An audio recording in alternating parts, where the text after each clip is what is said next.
fun fact about me, which I don't think you know, I did grow up in Taiwan. Okay. I also went to Harvard kindergarten. Welcome to Out of Breath, the new podcast recorded on the run in Hong Kong. Hello everyone and welcome back to Out of Breath. This morning we are at the sweltering Sun Yat-sen Park in Hong Kong, but we have a belter of a guest for you today. The Hong Kong Observatory has said it's a very hot weather warning today, but that's nothing compared to Vicky Yang. Oh! Woo! Vicky spent, such an intro. Yeah, such an intro. Vicky has spent in the past 12 years moving from Taiwan to Hong Kong, the UK and back to Hong Kong. And in that time, she's moved out of the fast-paced corporate investment lifestyle into finding her voice in the wellness community as a yoga instructor. Thank you. So we're very excited to have you here today. Very And honored. Vicky, are you ready to get out of breath? Born ready. Let's get going. So first things first, I know you are coming back from an ankle injury and you've just been traveling. How's the foot? How's the legs doing? The leg is doing all right. Like ankle injury are usually ligament injury, so this is not the best role model to should rest a little longer. But it's not too hot, can resist. Not too hot. Okay, that's good. And because I was looking at your Strava for your recovery runs, and the paces you were hitting, they were not recovery run paces. Have you always been going just by feel on the day, or is there a set routine you have for getting back from injury? Well, controversial, hot take. Hot take. Ligaments are connective tissues. Ligaments like warmth. Okay. So if you just run very carefully and slowly, they do get better. They do get better. They do feel better after a couple kilometers in. Okay, And so that's you can probably why my recovery pace speed up from 5:30 to 5:10. If you look closely into the split. Okay, so the trick is to warm up, start slow, yes, and get faster. Exactly. So we will go slow today and get faster at the end. Are you sprinting all the way to the end? Sprinting all the way at the end. No problem. I mean, when we run together at run clubs or at track, you are always I feel like one of the hardest workers. You really push yourself and really seem keen to push yourself. Have you always had that mentality, or is that something new that developed as you began to run more? I think I like to approach not just running, but everything. Just like if something is not a full body yes, then I might as well not do it. Oh, okay. But if you're gonna do something, then you might as well give it 100% of your effort, right? Okay. Otherwise, what are we doing here? We're just wasting our time. So yeah, running's like that to me. The career I've put time into so far is that to me. On my hobbies. And your hobbies. When you say it's putting 100% effort in, how is that always towards one goal? 100% effort means running faster, but can 100% also mean knowing when to do a recovery or when to take a day off? I go through phases. So there are days I'll be like, I just want to run. Yeah. I want my heartbeat to hit 180. Actually, I don't. It's not very comfortable. I just want to run. I just want to run faster. I want to get another PB. I want to finish another half marathon. I want to surf better. I don't know, I want to make more money, for example. But then, in the end, I think it comes down to whatever effort you put in, does that very moment make you happy? Or does it bring joy to you? So I think it's very important to come back and just think, why am I running today? Yeah, a lot of the time, I think especially in a city like this, it's very easy to feel like I have to do this because everyone's doing it. Yes. I have to go to the run club because everyone's going to be there. I have to do high rocks because everyone's doing it. Or I have to do a sub. I know you ran a sub 90. I did not run a sub 90. Oh, you did it? Oh, shit. Don't praise me like that. I have to train for a sub 90 marathon because that seems to be, what a healthy person does. But a lot of times it's down to you, your happiness, your mental wellness, your fitness, and whether the thing you're doing bring you joy or not. So do you think most of us, or more of us than we might care to admit, are focusing more on the actual reasons why we want to be doing that exercise or that hobby in the first place? I think it's very easy to get pushed around by other people's pace. But in the end, it comes down to the intention, Yes. right? What is your intention behind your every action? What is the intention even behind, go smaller, like every word you say, everything that come out of your mouth. Talking a little bit slower, thinking about what you want to say before you say it, things like that. Yeah, just pause for a second and reflect on your intention. Okay, so thinking about taking a pause, I know actually you obviously did great at the half marathon this year at the you. Standard Chartered. You set a PB. Congrats. Thank you. Oh, left me hanging. But you told me before that you actually took about a 5-year break from running. Yeah. So what facilitated that, and what made you want to come back? So I started dial back a little bit. I started running when I had a busy finance job.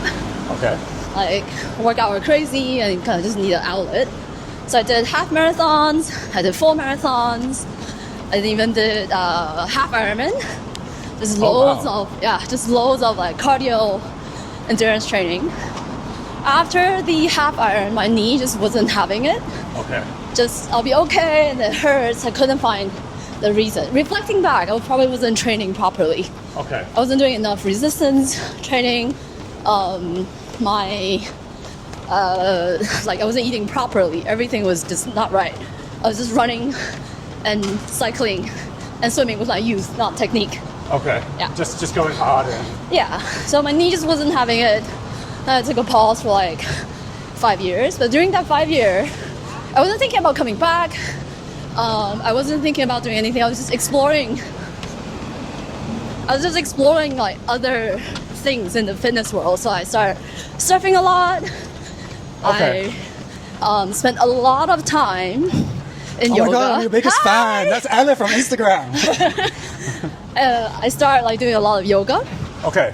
I invest a lot of time and effort in mobility work. Okay. Yeah, for all the runners out there, invest in your hip flexors, man. Like, keep your hip flexors nicely stretched and nicely strengthened.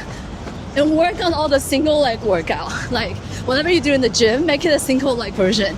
Like single leg deadlift, single leg squat. Like, your body will thank you. And how often in a week do you think that advice needs to be followed, focusing on the legs? So, think about not just the leg, but think about your whole body mobility, like dental hygiene. You wouldn't do it once a year and be like, oh yeah, I brush my teeth. You should floss your teeth every day, or like brush your teeth 2-3 times a week. Do your mobility like your dental hygiene. Whenever there's time for you to stretch or move. Okay. Just keep moving. I guess especially if, we're the ones in desk jobs, Yeah. trapped sitting down all day. Yeah. I mean, when we were warming up, we saw how bad my hamstring mobility is. So Work on touching your toes. I cannot touch my toes at all. So was it actually during that 5-year break that you picked up yoga for the first time? Was it a new... was that an entirely new journey for you at that point? I've always had a yoga practice. Okay. But that 5-year break, I went a lot deeper in the practice of yoga, both physically, mentally, like on a philosophical level, and arguably spiritual level. Yeah, and I'm like trying to really, now that I come back to running, trying to really apply that into my non-yoga activities.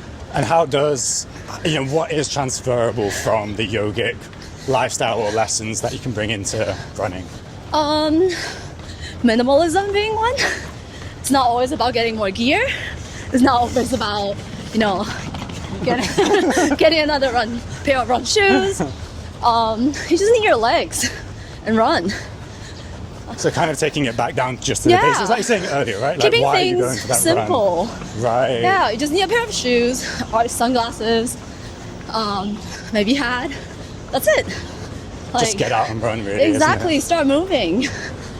Okay, and the surfing, was that something you picked up when you were younger, or was that a hobby that came in fresh when you were in Hong Kong? This is a bit embarrassing.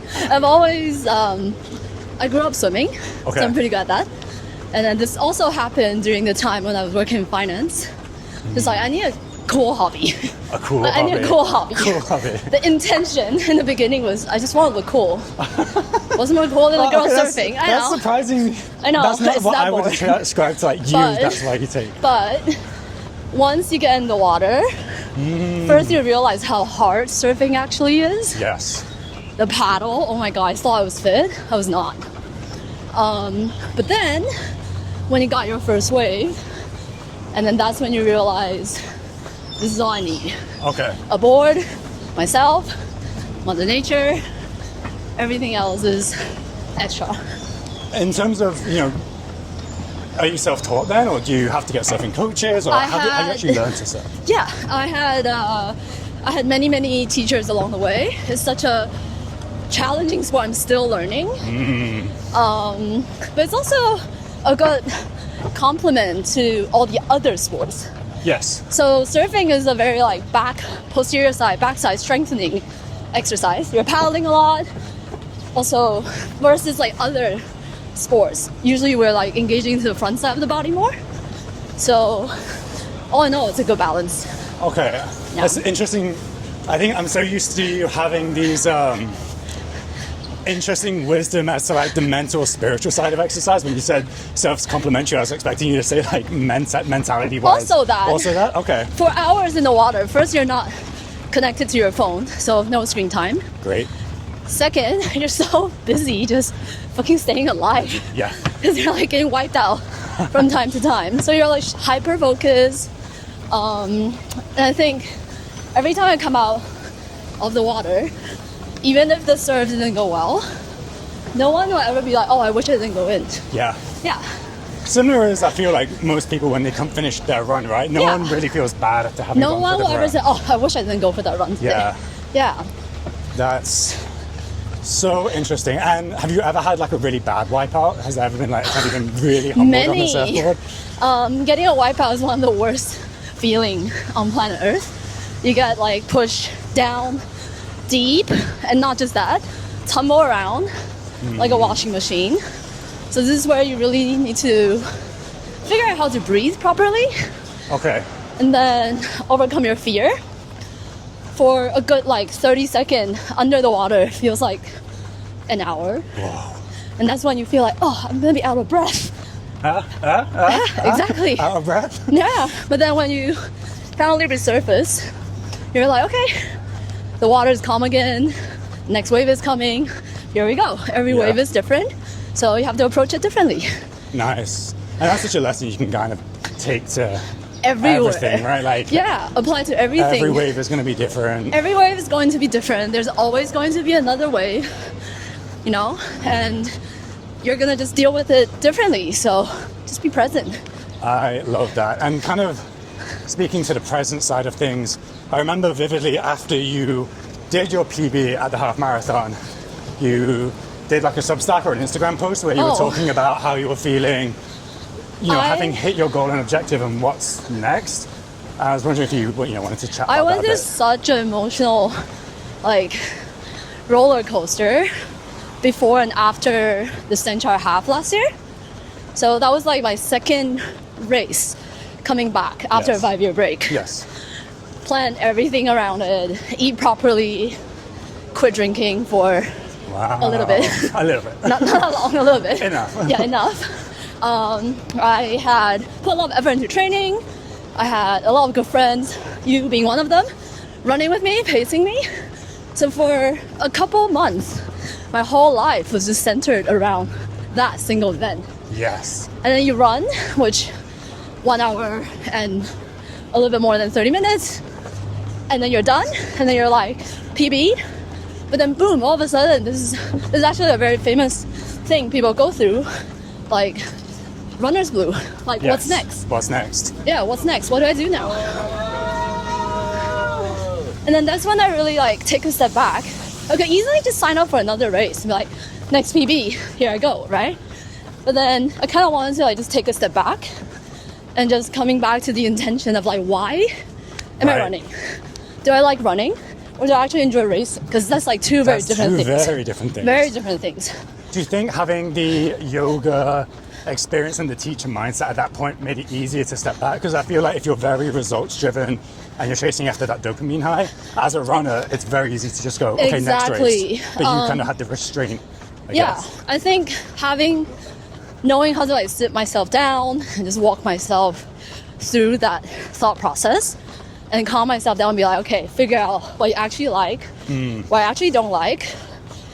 Is signing up for another race a full body yes, or you're just chasing another dopamine high. Yes. So where did you fall out? Like what did you learn about yourself on that reflection? I learned about myself so much.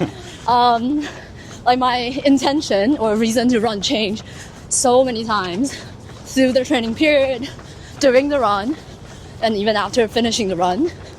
Have to admit, when I was started running, I just want to like beat someone. Yes. I'm like a little competitive. I think every runner needs some level of competitive. Yeah, you're not here just because, even if it's because you want to beat yourself, you need that level of competitive drive. Exactly, but the thought of beating myself came really, really late. It was after PB. I was like, oh, I improved 10 minutes within 10 minutes. Just a month. Yeah, my Singapore half marathon was like 10 minutes behind Hong Kong. Wow. But then that's when I really sit myself there and be like, what are you running for, Vicky? Are you running just to beat someone? Are you running for the sake of running? Are you running to lose weight? Are you running to maintain, a certain body figure or fitness level? Or are you running because it actually makes you happy? Yes. Does it bring joy to you? And I guess it can be a combination of those things. It can be a combination of things. Yes. I think it's important to have the awareness and just remember and constantly coming back to that question, self-reflection of like, why am I doing this? Yes. Yeah. And I guess like you said, being intentional, like setting or understanding why you're waking up every day to do it rather than just going with it because it's otherwise it becomes a grind. Yes, exactly. Yeah. I think everyone does have such a different reason for running, which is what makes it such a beautiful sport, pastime, hobby, fitness side of it. And so it's great to just hear that from other people. Yeah, a quote it's not from anyone famous, it's from the internet. Routine is only a routine not routine. Discipline is only discipline when self-love is involved. Wow. Discipline without love, that's just self-punishment. Yes. And that's so true. Like, it has to be for something, right? It needs to be big large picture. cap. Discipline without self-love is self-punishment. Self-punishment. Yeah, don't punish yourself, people. Love yourself. Yeah, that's so true. Okay, so on the topic of loving yourself, discipline, kind of carving out your own life and your own future, you said you've been doing yoga for most of your life. You took a break from running when you were still in finance to focus more on it. When did you decide, this is what I want to do, this is what I'm going to step away from corporate life and become a yoga instructor? It wasn't a 180 degree turn of like, bye finance, hi yoga. It certainly was not like that. Okay. It was more like a gradual shift. Yeah, like, and don't get me wrong, like teaching yoga in Hong Kong is tiring. Yes. My hours are not as high as finance, but the amount of like brain juice it requires from you is a lot. Yes. You gotta be focused all the time. Someone's relying on you. You are multitasking all the time, adjusting people, remembering your sequence, doing the right thing, trying to stay on top of everything. But it's a lot more rewarding when you have people coming up to you and be like, you changed my life. Oh, wow. Yeah, I'm like, I didn't. You did that for yourself. But it's nice to be the facilitator. Yeah. To help someone witness their own transformation and growth. Potential, Yeah. That's great. And how do you approach that for yourself, though? Because I guess yoga is also a lifelong journey for the individual. Even if you're a teacher, you're still always going to be a student, right? Totally. So how do you manage that? I know you were just in Milan to do a training course when you were there. I think stay humble. There's always someone you can learn from. There is always another lineage, another school of thoughts. Yes. Always another approach. And the beautiful thing about yoga is like everybody, literally everybody is different. Yes. So honoring that, and then even your own body, yesterday and today, your own body, left side, right side, up and down, is like different. So kind of just like honoring where the body is, honoring where everyone's progress is, honoring where yourself is that day. I think this is why yoga is called practice for a reason, right? Right. It's a lifelong practice. Lifelong practice. Not just physically, but emotionally, mentally also. It must be a great lesson in patience and, like you said, self-love, self-care. Totally. Yes. Took me a while to learn that. I'm interested, like, how do you adapt, like, a flow or a lesson? Or how do you even come up with what you're going to teach in your classes? Is that like a yoga guidebook, or is it just you know what you want to work out or help area-wise? And you can go from that? Unfortunately, there's no guidebook on how to become a yoga teacher 101. I go down to looking at who's in my room today. Okay. And then most of them are regular, some are new faces. So I have a rough idea of like what injury this person is carrying, or what does this person need to work on. Yes. I also believe that consistency and repetition makes progress. So usually throughout the month, we'll have a structure, working on either the same part of the body, a specific transition. Either that means building flexibility or building strength, Okay. or a combination of both. Yeah, and start from there. It's about what they need, not what I want to teach. Okay. I love that. And do you find it easy teaching group classes then, or individual classes? Do you get different joy from each of them? Completely different joy. Yeah? Yeah. In a group setting, you can really feel the collective energy forming in a very nice way, Yes. which is very nice. People clap for each other. Yes. People celebrate each other's progress. On an individual setting, you're more connected with this individual person. Right. It's sometimes feel like more of an energy exchange. Okay. So, So although it's like you're a deeper... teaching, yeah. But then what I really want to mention is, like, and I think this goes beyond teaching. This goes beyond a lot of things. Like, a lot of time you think you're giving, but let's not forget you're also receiving at the same time. Wow. Even as the teacher in the environment. I receive the most. Like, I learn so much from every encounter I have on the day-to-day. Yeah.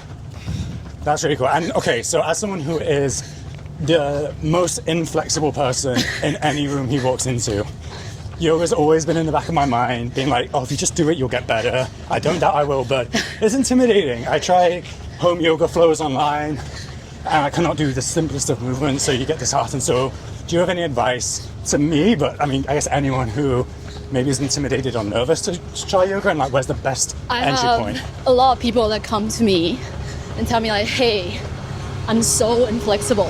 Yeah. That's why I can't do yoga. I'm like, guys, come on, listen to yourself. This is like saying I'm so dirty, I can't take a shower. Just do it, just start. Don't compare yourself to other people in the room. Don't compare yourself to other mat.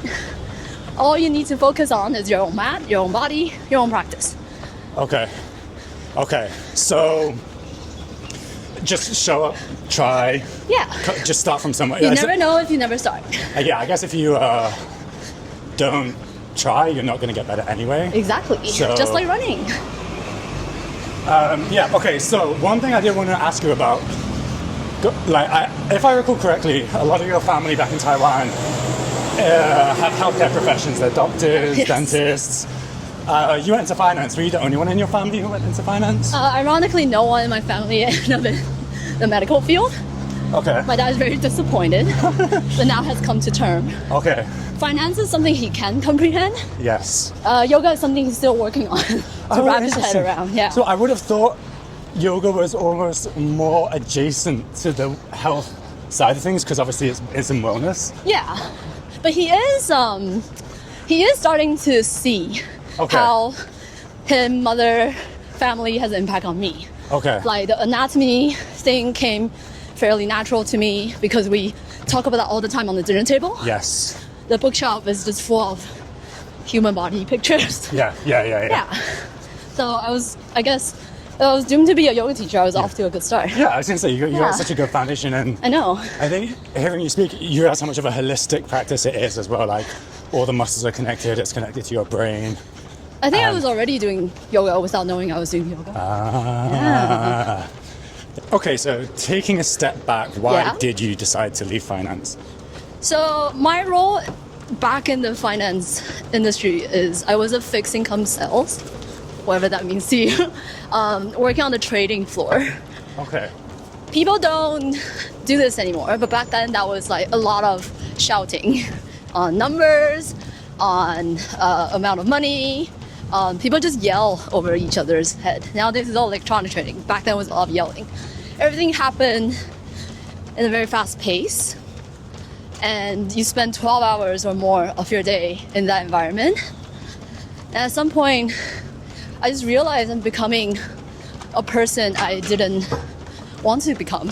Okay. I wasn't very nice. I was so impatient to people around me because 12 hours of your day, stepping out of that, you just assume the whole world functions like that. You assume you yell at someone and someone will give you a response immediately, but that's not reality. So I took a step back and just looked around at the people in the room and then asked myself, have I served enough time here that I learned everything I wanted to learn from, from the knowledge to the work etiquette to the soft skills? And I think the answer is yes. So a chapter has finished, and then Natural time to... so I just bow out and say, all right, let's see what comes next. What do you think are the learnings you did take? You said work etiquette, the industry. Is there anything that you learned from that that you still bring into your current life? It's certainly, so the sales role certainly helped me be a lot more observant of the atmosphere in the room, or in Japanese they'll say, how do you read the air in the room, right? It certainly helped me multitask like very well, which is very helpful when you're teaching a room with like 40, 50, 60 people. How do you pay attention to every single one of them? That certainly helped me work in a more efficient way. So yeah, like the part of where the financial knowledge is no longer that helpful, but in terms of transferable skill, like I don't regret ever doing that and spending time on the trading floor just learning all that. Yeah, I mean, if you can walk away from it feeling like I've done what I can, but I can still take these skills away and use them, that's just such a huge win. Exactly. Have you ever had to shout at a class in the way you would shout on the trading floor? No, never. Never? Never. Thank God. Okay. Definitely a step in the right direction then. I will never tell someone to be like, yes, mine, yours, dude, done. No, not how it works. Okay, and dialing it back even a bit more, you're obviously from Taiwan. What was it like growing up in Taiwan? How is it different than the time you spent in Hong Kong or the UK? Oh, fun fact about me, which I don't think you know. I did grow up in Taiwan. Okay. I also went to Harvard. Kindergarten. Wow! Harvard kid, real Harvard kid. Kindergarten. Everything went downhill from there, but No. Harvard kindergarten was where I started. Just kidding. Taiwan's a very different place back then versus now. It's a lot more. The city is a lot more chill, paced a lot slower. And my parents were both doctors, right? So it was like they were busy. I was being moved around. I was brought up by the whole family. They said it takes a whole village. It literally was like a whole village bringing me up. Hence moving to Hong Kong. I remember the first day I came, I was like, just couldn't put my head down. I was like, everything's so tall here. Yes. And people walk so fast in some places. And people just never stop. Like this city, people just never stop. People just hustle. And it was just such a drastic pace change for me, moving from a small island to a huge city, still a small island, but Was a it huge Taipei city. you were in? Or? I was in Taipei, yeah. Taipei. And even Taipei being the metropolitan city of Taiwan, you'd say can't really compare to Hong Kong in terms of the lifestyle? It's just very different. Like people, the pace is different. I think the word I keep calling is the pace. Like not really like the pace people walking. Like even I find myself, I would fill up my calendar in Hong Kong. Yes. Down to like the minute. It takes 10 minutes from me to get from point A to point B. I'll schedule the whole thing, and then during that 10 minutes I will, I don't know, read New York Times or something like that. Just plan everything. Versus Taiwan, it's more like, like say hi to the auntie in the grocery shop, or like it's just a lot slower, and people seem to move at a more there's more neighborhood vibe. Yeah, more the people community. are kinder. There's less anger around me. Working on that. Working on that. Working on that. Do you find yourself trying to bring those values into your daily life in Hong Kong at all? It is one of the most materialistic cities in the world, and you have said you do try to be more minimalist in how you act. Yes. I think it's very easy for you to purchase things in Hong Kong. A lot of money gathered here. People can afford things from my perspective. One mindset I keep coming back, the minimalism mindset, is to try to tell myself whatever I don't have, I probably don't need it. Whatever I don't need, I probably don't have. Yes. And I think it's important to, whenever you decide to have like ownership over something, just ask yourself the question, like, do I actually need this? Do I really need another watch? Do I really need another car? Or do I really need another pair of running shoes? Is there any like really big purchase that you found yourself stopping and not taking, or is this kind of just routine in your life now? For the longest time, I thought, this is when I was very junior in the finance industry, I thought when I received my first bonus, I'm gonna buy myself an IWC watch. Wow. I never did. I'm glad I never. Nothing wrong with that. It's like a beautiful watch, but just realize it's not something I need. Okay. Yeah. And I guess, oops, sorry, sorry, I completely gone blank. Is there anything you do miss about the finance world or miss about Taiwan? You know, you've built this life up here for you in Hong Kong. Do you see it as being like an entirely forward progression for where you want to be? I think at the moment this is I found enough connection, I built enough sense of community here that I think I'm proud to say I kind of brought a part of Taiwan with me.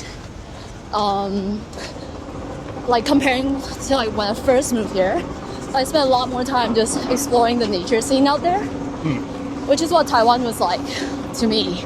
Like mountain, beach, like make an effort to just see what's behind the building.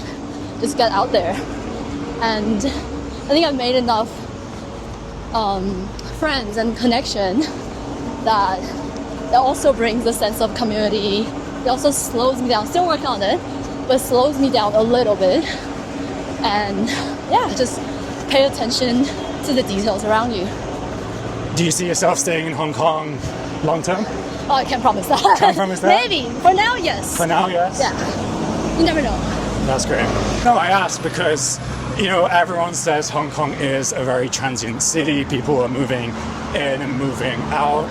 I think similar to you, I've been here for 10 years now, and it's somewhere where you never think you're gonna, if you don't think, you don't know how long you're gonna stay. And every year something new comes and keeps you here and keeps it interesting. And you can build a really incredible life here that I just think elsewhere, it's hard to really find whether that's from. Exactly. Bear in mind, I tried to leave. I left Hong Kong for 2 years. You did. You went to UK, yeah. And you know, the city dragged me back. Like. Did you actively seek to come back, or was it just an opportunity came up to bring you? More like an opportunity came up. COVID happened, trapped here, managed to see like another side of Hong Kong. Yes. And the city just continued to surprise me. Yes. I think because it's just so much more than the city, right? Like obviously you have the finance, the metropolitan side, but we have the nature, the beaches, the hikes. The proximity for travel is probably the best travel city in the world, I think so. But then also it's the people yes. that brought me back, right? Like Huge. It is a city of transit. I have a lot of friends who moved away, but there are also a lot of beautiful friendship that kept me here. Yes. Yeah. And I remember when I had the first group of friends who left, and I obviously felt a huge deal of sadness. Once you go through the experience of seeing more people come and new people enter, you kind of see the joy and the positivity in it. It's like, yes, your friends will leave, but now you have friends elsewhere, and you never know who you're going to meet next time in the next few months. In my opinion, having not that I live everywhere, but Hong Kong is one of the most welcoming city. Yes. Among all the cities I've lived in. Like no other city will you find people like, oh, you just moved. My friend is hosting a rooftop cinema. Come, Yes. we'll cook. Have you sorted your apartment? Do you want a second-hand rice cooker? Like, no other places will you find people so welcoming where they're just willing to just bring you under their wing. Yeah, I really think everyone here has the mentality of, we're here, let's make the most of it, Totally. let's do what we can. Yeah, it's the busiest city, arguably. But it's also the most present if you make it. Yeah, I think if you're willing to go out and just put yourself out there, then you'll You get the get reward so back. much out of it. Okay, so Yes. as we are reaching Causeway Bay just, we're entered into the final part of our run. This is a and we're very gonna hit hot you run, with- It's a Ed. very hot run. Very hot run. And we're going to round up with our tradition of some quick fire questions. Okay, I'm ready. So starting, just think as little as possible. Okay. Quick answers. Okay. Coffee before a run or after a run? Before. Before? And after. And after? Okay, just Both. max up that caffeine. Okay. Okay, road run or trail run? Road. What's Bad your- ankles. What's your favorite route to run in Hong Kong? Waterfront, the one we're on Always. right now. It's an absolute classic. Yeah. Where is your favorite place to surf in Hong Kong? Ooh. The most convenient one is Big Wave Bay, On Hong Kong Island? Hong Kong Island, but not the best swell, I have to say, unfortunately. Okay. Typhoon kind of ruined the sandbank. Yes. Where is the best place to surf in Asia or anywhere else you've traveled? There's no everywhere. Every Everywhere? wave is unique. You just can't. Every wave is new. Every break is new. Just no answer to that. You know, I think that kind of goes back to your yogi values of being present. You don't have to pit a face against each other, right? Just enjoy Exactly. each Don't individual look wave. back. Don't think too much into the future on things you have no control over. Love it. Run clubs or solo runs? I meant you're a run club. Yeah. Run club, run club, run club. Run club. Taiwanese night market or Hong Kong cha tang tang? Sorry, Taiwanese not going to get it. Every day, It's clear. in my DNA. And as we start to round up, what is your Hong Kong hot take? Can I have two? We have time. If you can keep All going, right. we have time. Well, first hot take. Can people just start walking on the escalator? And I don't just mean central escalator. I mean every escalator. The escalator in MTR also. Start walking. Hard Gain some agree. steps, especially if you're on the wrong side. I know the government promote otherwise, but start walking, guys. Like, Do get your not block steps someone up. else's day on the escalator. They're in Exactly. a rush, man. Right, hot Yes. take number two. Hot take number 2, your final breath. Recycle your own trash. Recycle. Like Oof. take plastic, glass, paper, everything out. The Hong Kong government, surprised I say this, has actually built a great app, not to be cheap, but for every kilogram of shit you recycle, you get money back on, Oh yeah? on the You app. get like a money credit? back. Yeah, you Wow, redeem cash. I didn't Not a even lot, know that. but it's highly satisfying. So start recycling your own trash. The city's so hot, literally. You can all put some effort in and just cool it down a little bit. Like Okay. global warming is real. That is probably the most proactive hot take we've had. So let me stick on it for 1 minute. Hong Kong, it's not very common to have all the different bins and stuff. How do you recommend people go about actually dividing everything up and going, and like where would they even go to recycle? So download the app Green, Green? yeah, with a money sign in it. It'll show you all the location. They don't have bins everywhere, but they do move around with the bins. And Okay, they'll so show there are you different where in your stations. neighborhood do these bin people show up. And there's also neighborhood collecting points. Okay. Show up, scan QR code, sort it out. You get money. Get money. Get money by being green. I feel like that is the most Hong Kong incentivized Yes, I was program to help you introduced to the app by the locals. get the money. Yeah, I've really never. Recycle your trash, yeah. Eddie. Great. Well, I think as we have reached the North Point Harbourfront, we can call it a day.